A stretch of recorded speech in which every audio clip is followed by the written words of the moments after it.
So, today, I put a little shout out saying, I think I'm going to talk about finding your why.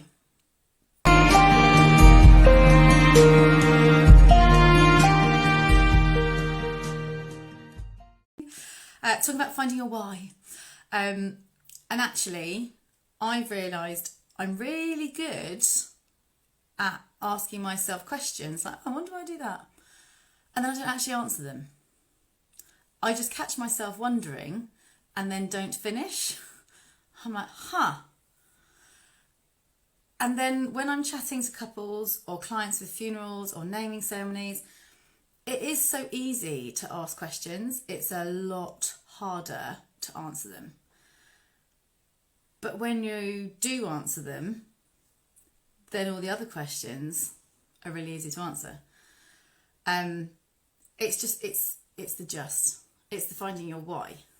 And so many people don't ask because, one, it's a bit rude. If you get engaged and people are like, oh my God, I got engaged. People don't go, why? They go, oh, that's amazing, blah, blah, blah. But actually underneath they're thinking, I wonder why. You've been together 15 years, why now? Or, oh my God, you've only just met them, why now? I mean, some people will say why. Not because they want you to find your truth, just because they can't understand it. So even though they're not asking you for you, they're probably just asking themselves for themselves. Make sure you do ask yourself why, but make sure you try and answer it. It's one of those always questions that will always change, but it's a question you should always ask yourself and always try and answer for a marriage. People will say to me, what is it you want? And you go, I just want, world peace. But finding out what you want is actually really hard. So if I'm talking for weddings and you've just got engaged, you haven't really asked why, so, to your fiance, oh, thanks so much, why have you asked? Just because it just doesn't feel appropriate when really, out of all the times to ask why, it's then. Well, maybe sleep on it. But the why will then make everything else easier. So, for example, you might be getting married because, and pretty much all of my couples will answer with this. It just feels right. It's the next thing. So it will either be, it just feels right, or it'll be, no, it's just the next thing. Now, both of those are probably true. There is a natural progression to things if you are just on the wheel of the culture that we're in. And there is that sense of expectation. So then it's the reverse engineering. Well, why wouldn't you? A lot of people go, oh, well, we're not going to get married because it's just a piece of paper. You're like, okay. Well, why do you not want that piece of paper?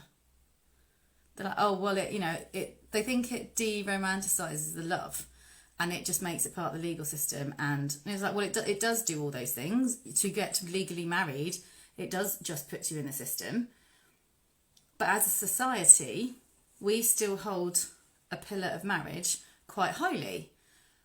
Not in that people aren't married are anything wrong. And some people do feel that, oh, I'm not married, you're looking down on me, to their friends. And I hear couples say, well, if you didn't get married, it's just going to be frowned upon. So there is still, rightly, wrongly, however, a social expectancy in our world, if you're just part of, the Western world, that you do get married. And if you don't get married, you are asked to explain yourself so much more than if you're not married. So the people that don't buy into the system, people seem to think it's okay to ask you why all of the time.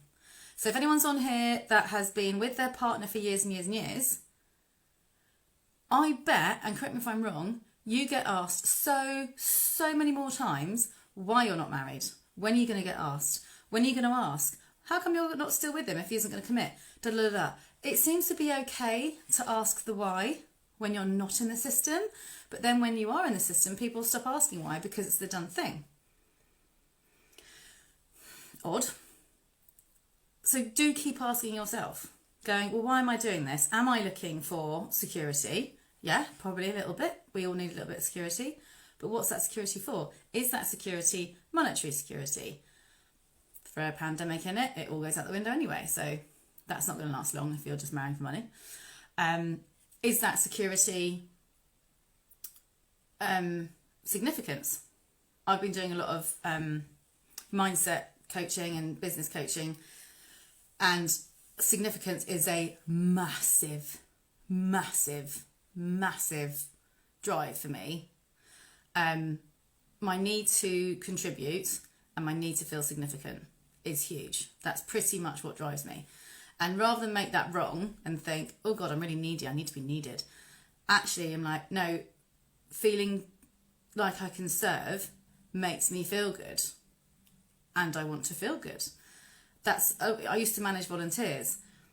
And volunteers have a sort of secular way of working. Like, you go into volunteering at the National Trust because you want to give something back, or you want some fresh air but you need structure, or you're lonely and you want to put yourself in an environment where there's similar people who have, every Wednesday afternoon free. There will be different needs that call people to being a volunteer.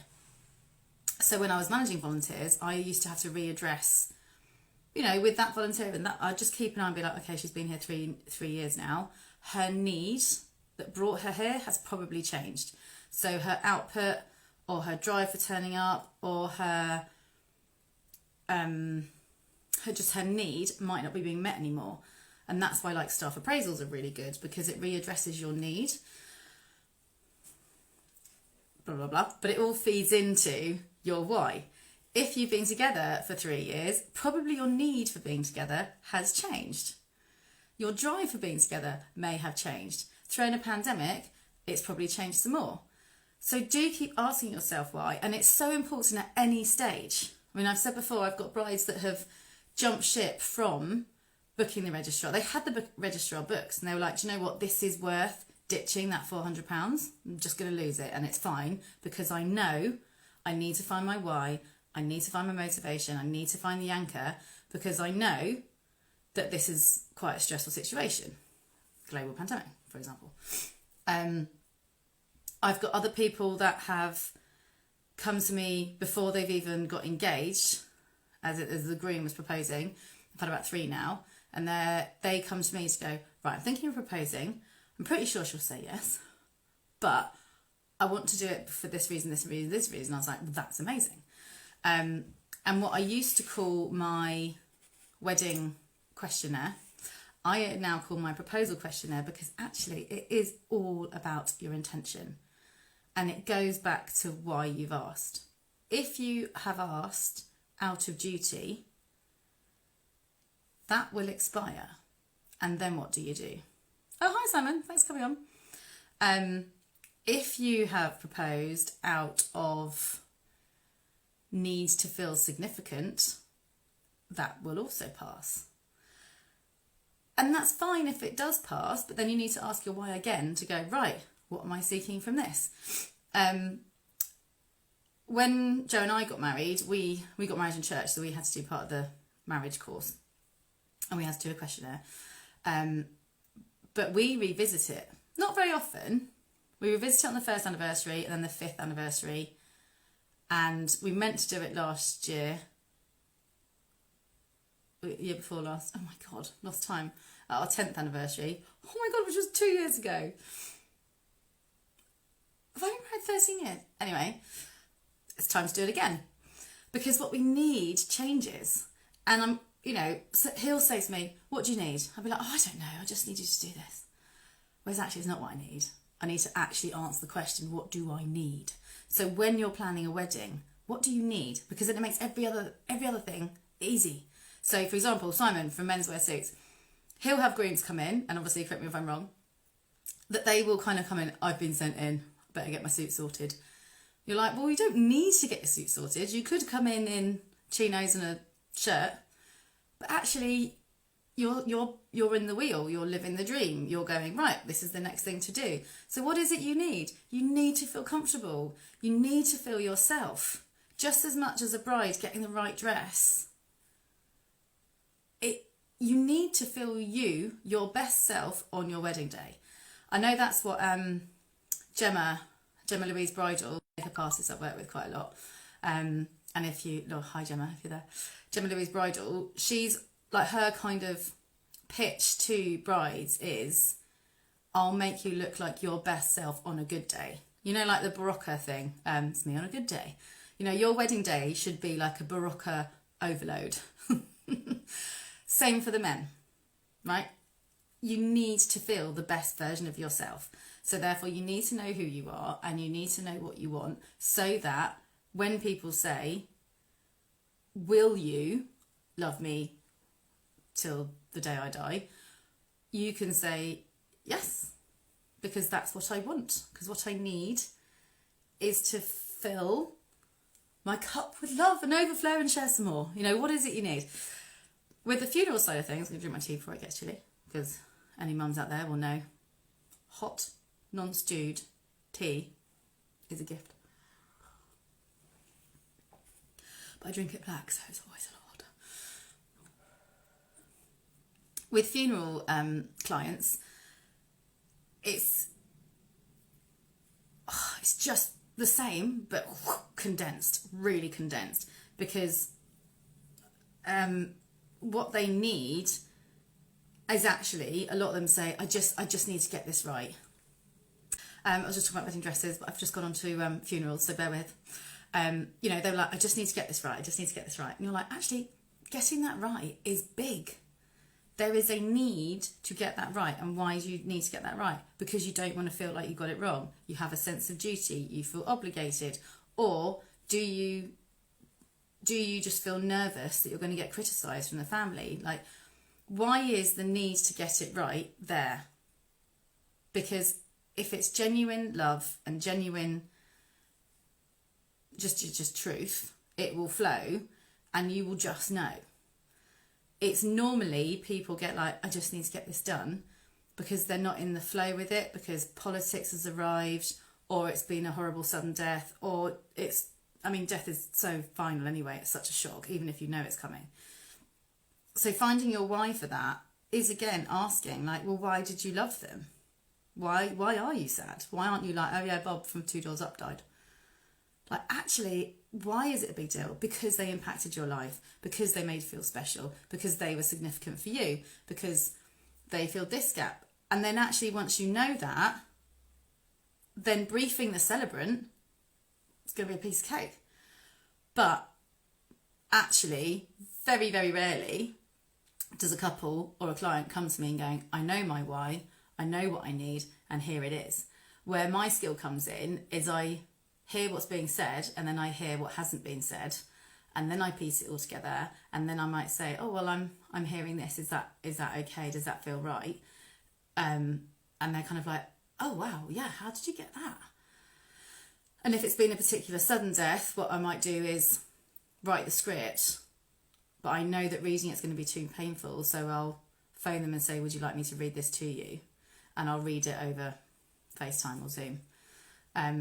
Because I can see what's going to sit and what's going to upset, and what's necessary and what's not necessary anymore, because the journey itself, for the reason why you're organising the funeral, changes.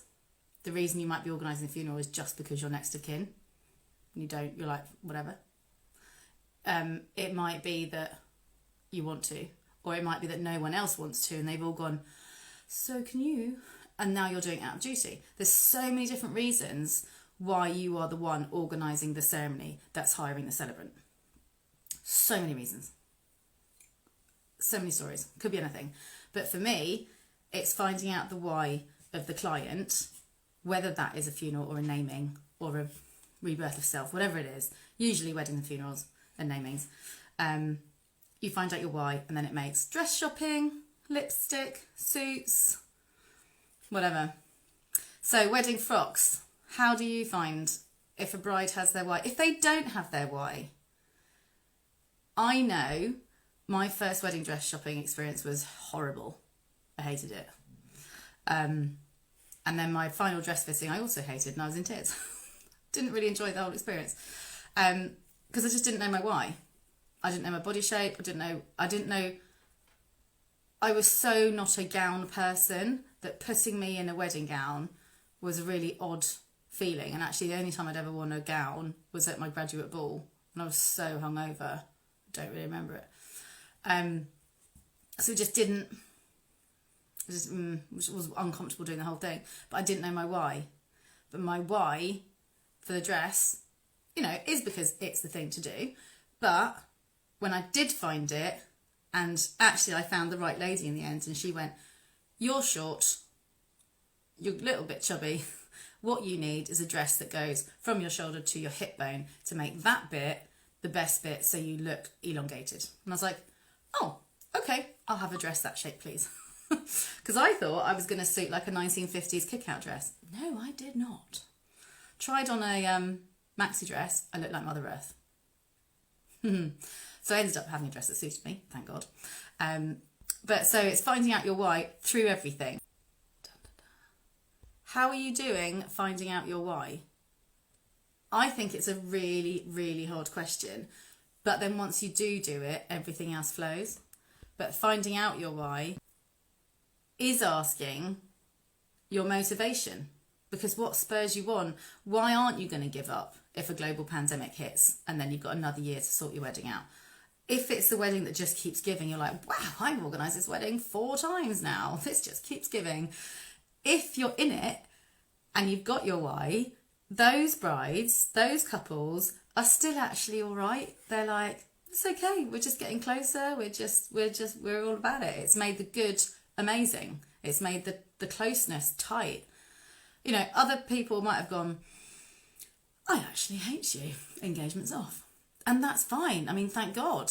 You don't want to find your why 3 years into marriage and it all be wrong. So, there you go. Tell me about your why. Have a little think. Do make time to answer it. Even if it is like a conversation I had today whilst you're flossing your teeth. Just, a couple of, really, am I? Why is that? And follow it up with an answer or exploratory. Journal it.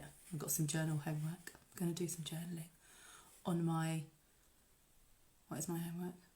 Yeah, on my fear of success. Failure, it's all right, I'm not scared of failing. What if I'm really successful? That's a bit scary. Anyway, insight to my mind. So, lots of love, everybody. Lots of love, lots of love, lots of love. Take care.